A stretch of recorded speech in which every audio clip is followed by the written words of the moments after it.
Okay, so on to the final stage, which is spreading the paper mache clay over the top of this form.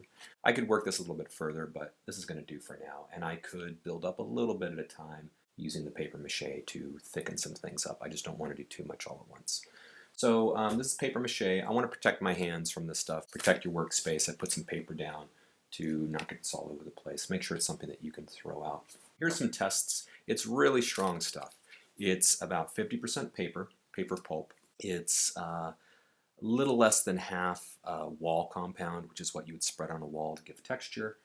Then there's also some glue in there and sand and clay to fill it out and make it a little bit more flexible. So it's really strong stuff. Here's some tests that I did, and you can see that's really thin, and yet it's pretty strong stuff. So over the top of here, this is just a chopstick with some aluminum foil, and try to break that. So it is breakable, but that took some force on top of there, and that's just one really thin coating on top. Before I get my hands in this stuff, I want to do a little bit of prep. I'm going to make some spreaders. So if you got a lid, something like that, you can cut it up. I'd suggest you put on some gloves. If you don't have gloves, make sure that you get a bucket of water. You don't want to wash this stuff down the drain. Before you guys stick anything in this material, make sure it's something that you don't mind throwing out. Know that if you put newspaper down, this is water-based, and so it's going to soak through, and you may have some residue left. Really think about where it is you're going to set up at home and work. This stuff will dry out on me, so especially if it's a warm day and I spread this stuff out, I leave a bag out like that, this might dry when I go to use it. I might have little dried bits in there, so I'm going to go ahead and close that up. And a little goes a long way. I'm going to go ahead and start at the bottom and just spread this stuff on.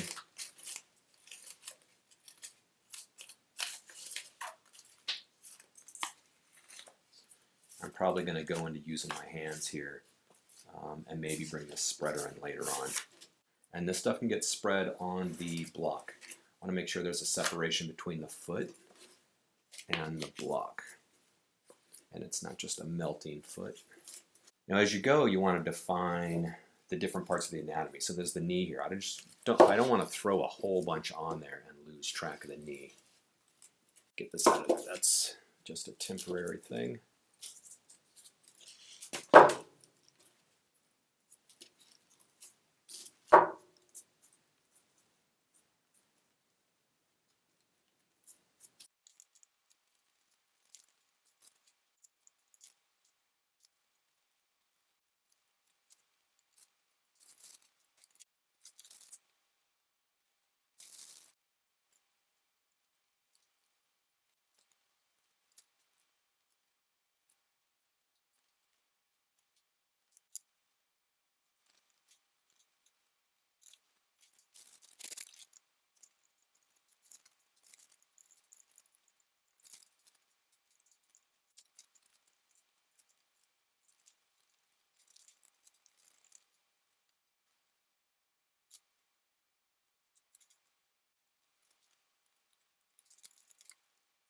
Okay, I'm going to stop here for now. I'm going to let that dry. Because of the way I'm holding it sideways for the camera, it's a little difficult to kind of work everywhere. So I'm going to go ahead and let this dry, see what it looks like tomorrow. Well, this is a slightly different one. This is over some cardboard, but you can see that thin spread, what it looks like after a day or maybe 2 or even 3 of drying. So again, it's really strong. I'm trying to do everything in one sitting.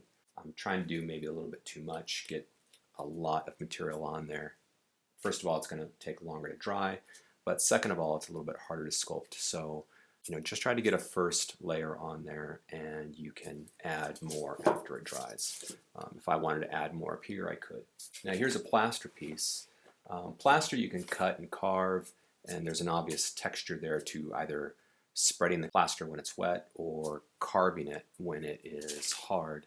This stuff's going to be a little bit harder to carve, so that just won't be an option. But as it dries, you might be able to go back, take a look at it, and push it in when it's somewhere between completely hard and still soft. That batch that I mixed up that I was using was pretty wet. There's 2 batches that I've given everybody. Each batch may be a little bit different.